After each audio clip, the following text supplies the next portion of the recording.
స్వామీజీ, మీరు ఎట్లా ఈ మార్గంలోకి, ఈ యొక్క వేదాంత మార్గంలోకి రావటం జరిగింది? మీ విద్యాభ్యాసం ఎక్కడ జరిగింది? మనం అనుకుంటాము ఈ మానవ జన్మ, ఈ శరీరం మనం ఏదైతే పొంది ఉన్నామో ఇది ఆరంభం మాత్రం కాదు, అలాగని ఇది అంతము కూడా కాదు. కాబట్టి మనకి అనేక జన్మల నుండి పునరపి జననం పునరపి మరణం, ఈ యొక్క జన్మ మరణ సైకిల్ ఏదైతే చక్రం ఏదైతే ఉందో దాంట్లో ఉంటూ మనం ఏదైతే సంపాదించుకున్నామో ఆ సంస్కారం, ఆ వాసనలు, వాటి ఆధారంగానే మనకు ప్రస్తుతం ఉన్నటువంటి వర్తమానంలో ఉన్నటువంటి ఈ శరీరము మనకి ఆ విధంగా ముందుకు తీసుకెళ్తుంది. ఇది ఒక ఉపాధి, అంటే ఒక ఇన్స్ట్రుమెంట్. సో ఆ విధంగా నా యొక్క పూర్వజన్మ సుకృతం అయినటువంటి ఆ యొక్క సంస్కార వాసనలు ఏవైతే ఉన్నాయో వాటి ఆధారంగానే ఈ శరీరం వచ్చింది. కాబట్టి నేను ఒక ఇంజనీరింగ్ గ్రాడ్యుయేట్ చదివి బీటెక్ చేశాం. తర్వాత సాఫ్ట్వేర్ జాబ్ కూడా కొన్ని సంవత్సరాలు చేయడం జరిగింది. ఆ తరువాత సమాజంలో ఏదైతే సొసైటీలో ఏవైతే అనేక పరిణామాలు మనకి ఈ ట్రైబల్ రీజియన్స్ కానీ, ఈ ఫిషర్మెన్ కమ్యూనిటీలో ఉన్నటువంటి తీర ప్రాంతంలో ఉన్నటువంటి వాళ్ళ కోసం ఒక సామాజిక కార్యకర్తగా కొంతవరకు ఆ ప్రజలకు న్యాయం చేయాలని మనం దాంట్లో కూడా సామాజిక కార్యకర్తగా ఉన్నాం. తర్వాత ఆంధ్ర యూనివర్సిటీలో విద్యార్థుల కోసం కూడా మనం కొంతవరకు నిలబడి వారి యొక్క హక్కుల కోసం, వారికి రావాల్సినటువంటి ఏవైతే ఆ న్యాయం కోసం కూడా కొన్ని విషయాల్లో మనము విద్యార్థుల తరపున కూడా పోరాటం చేశాం. ఆ తరువాత బాల్యం నుండే నేను సింహాచలం గురుకుల పాఠశాలలో చదవడం వలన నాకు ఆ సంస్కారం పైన కొంత ఒక మక్కువ ఉండేది. సో అది మనకి కారణం అనుకుంటా. తరువాత కాలంలో రామకృష్ణ పరమహంస, స్వామి వివేకానంద వారి యొక్క ప్రేరణ స్ఫూర్తితో వారి యొక్క పుస్తకములు చదవడం జరిగింది. అలాగే ఆంధ్రప్రదేశ్లో ఉన్నటువంటి విశాఖపట్నం తీరంలో రామకృష్ణ బీచ్, ఆర్కే బీచ్ అంటారు, ఆ తీర ప్రాంతంలో ఉంటూ అక్కడ ఉన్నటువంటి రామకృష్ణ మిషన్కి వెళ్ళేవాళ్ళం.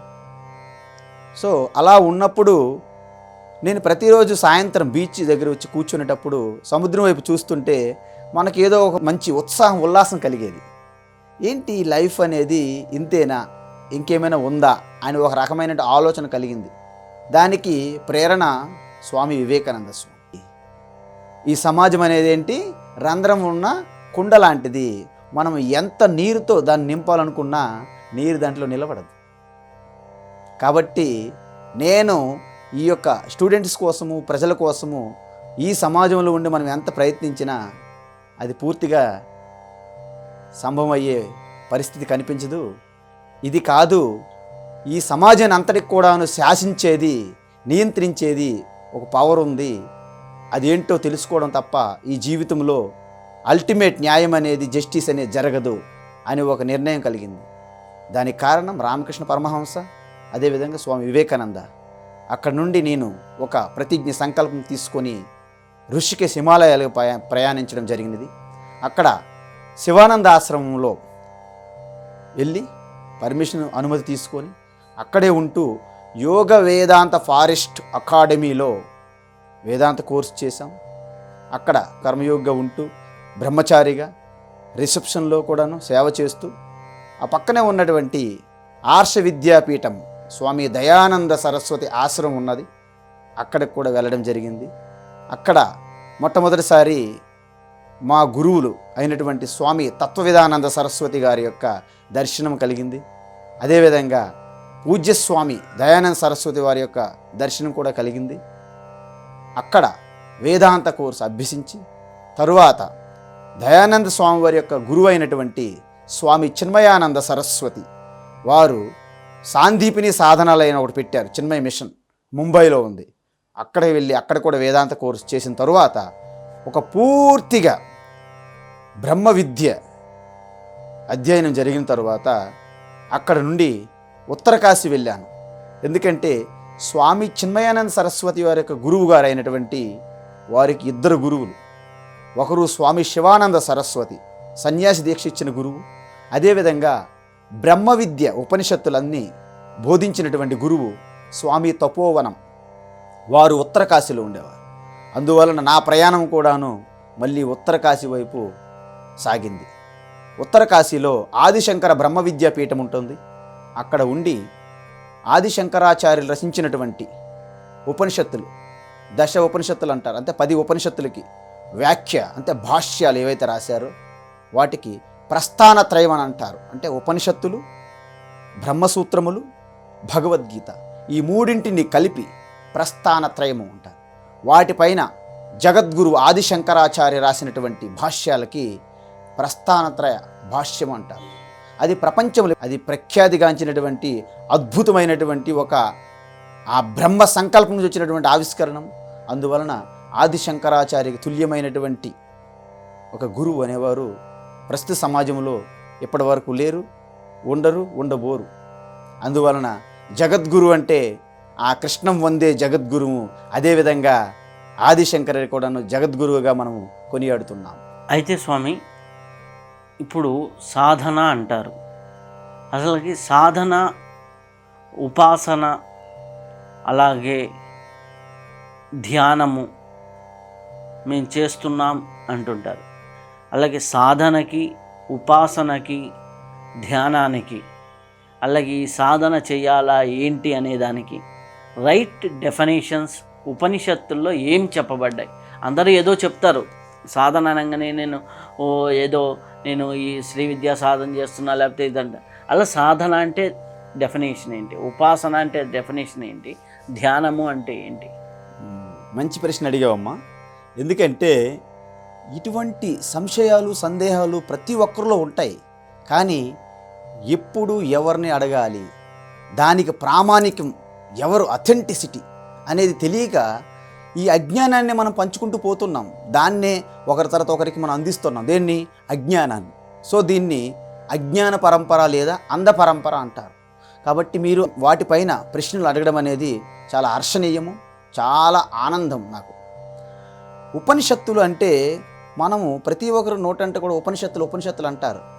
కానీ ఉపనిషత్ అనే అర్థం తెలిస్తే మీకు మొత్తం హోల్ పర్సనాలిటీ నుండి వైబ్రేషన్స్ వస్తుందంట. ఒక ఉపనిషత్తు ఉచ్చరించిన మాత్రానే వైబ్రేటింగ్ అనమాట.